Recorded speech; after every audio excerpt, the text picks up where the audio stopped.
জাতীয় মানবাধিকার কমিশনकर তদন্তর আজি হচ্ছে তৃতীয় দিন, যাহাকি বর্তমান সবুঠারু গুরুত্বপূর্ণ দিন।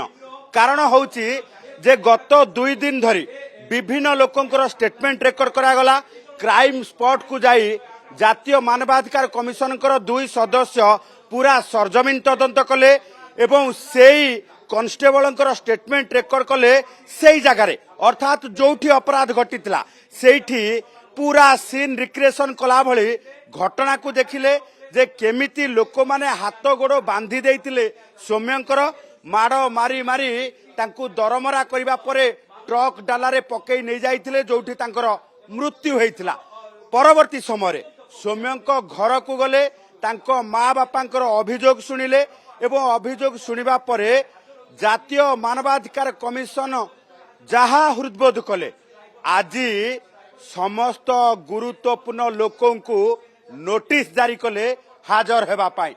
तबे नोटिस को मान को जारी करा जायछि जे माने ये घटना सहित जड़ित थिले, जो मानक पाई मानवाधिकार रो उल्लंघन हेछि।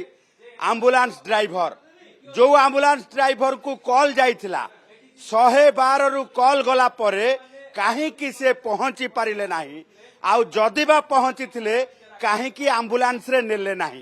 यार उत्तर जानिबा पाई वर्तमान एम्बुलेंस ड्राइवर को घटना स्थल जेतेबेले देखा जायछि, आज वर्तमान जे देखिबा जे वर्तमान डका जायछि। एवं सबुठु गुरुत्वपूर्ण कथा हला 2 पीड़िता कुहा जाउथिबा जो मानको अभियोग आधार रे जदि देखिबा जे जो अभियोग आधार रे प्रथमे ये घटना घटिला, जो मानको अभियोग को आधार करिकी गोटे अटेम्प्ट टू रेप केस रुजु करा जायछि। तांको भितरु जो पीड़ितांक सहित अत्याचार करिथिले बोली सौम्य अभियोग होइतिला तांकु मध्य डका जायछि तांकर स्टेटमेंट रेकॉर्ड करा जिबा पाई। एवं सर्वशेष रे सौम्यंकर 2 सांगंकु डका जायछि। कारण होउछि जे ओम जे सौम्यंक सहित से दिन थिले सेतेबेले गाड़ी रे आसुतिले दुर्घटना घटिला। परवर्ती समय ये पूरा घटना घटिगला। ओम फोन करिबा परे जो माने जाय कि घटना स्थल रे उद्धार करिबा पई पहुंचले से माने कुआडे माड़ मारिछंती। आउ ओम सेथिरे गुरुतर हेबा सहित परवर्ती समय मृत्युवरण करिछि।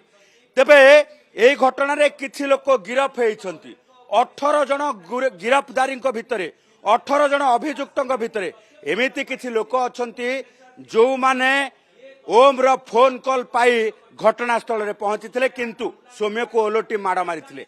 तेणु एभली क्षेत्र रे वर्तमान कथा उठुची जे जातीय मानवाधिकार कमिशन जानिबा को चाहुछंती जे वास्तव रे ए घटना सहित किछि कन्स्पिरेसी अर्थात षडयंत्र अछि ना नाही, ये घटना तत्क्षणात घटिला ना नाही, ये घटना परे काहे कि अमनिष पालटी गला बालियंता बेणुपुर रे एकत्रित होइथवा मनीष माने ये घटना परे काहे कि जो रही जे मिनिमम जो रही मिनिमम रिक्वायरमेंट जेतेबेले ये एसओपी रही जे एम्बुलेंस रे जने आहत लोक को मेडिकल को शिफ्ट करा जिवो सेतेबेले मध्य एम्बुलेंस पहुंचलानी।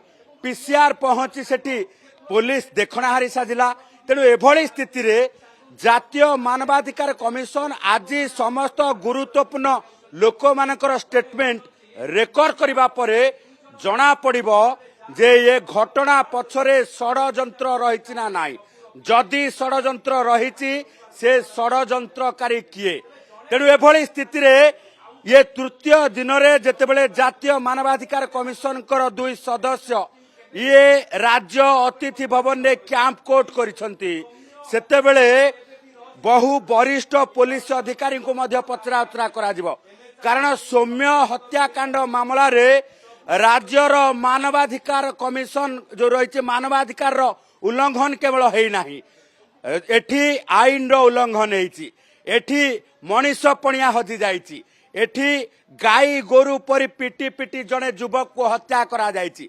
तेणु सबु दिग को नेकी वर्तमान जातीय मानवाधिकार कमिशन तदंत करथिबा बेले आज ये गुरुत्वपूर्ण दिन रे जो मानक स्टेटमेंट रेकॉर्ड करा जिवो से मानकर स्टेटमेंट अति गुरुत्वपूर्ण।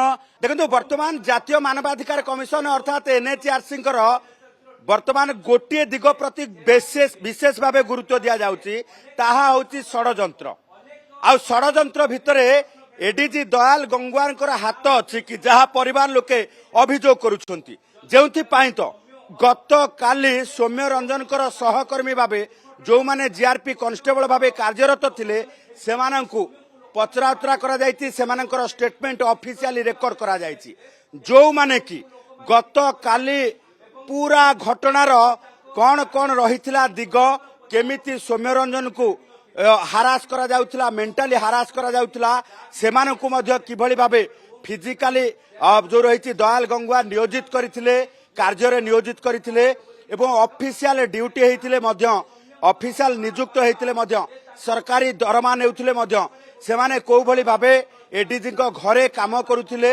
एवं सहायक भाबे एकाधिक कांस्टेबल को बेआईन भाबे किभଳି भाबे रखा जाइतिला तार सबु टेक्निक करिकी जातीय मानवाधिकार कमिशन आगे जीआरपी कांस्टेबल जो माने सौम्य रंजन सहकर्मी थिले सहयोगी थिले से माने आसिकी बयान रखिछंती तेणु आमे ए कथा को नेकी जो भली भाबे चर्चा करूचे ए कथाटी वर्तमान धीरे धीरे स्पष्ट होबा को जाउची जे सौम्य रंजन हत्या मामला रे गोटे बृहत षडयंत्र अच्छी ये कथा को नेकी जातीय मानवाधिकार कमिशन निश्चित भावे कोठी ना कोठी सुराग पाइछंती जोथि पाई तदंत को जोरदार करिछंती।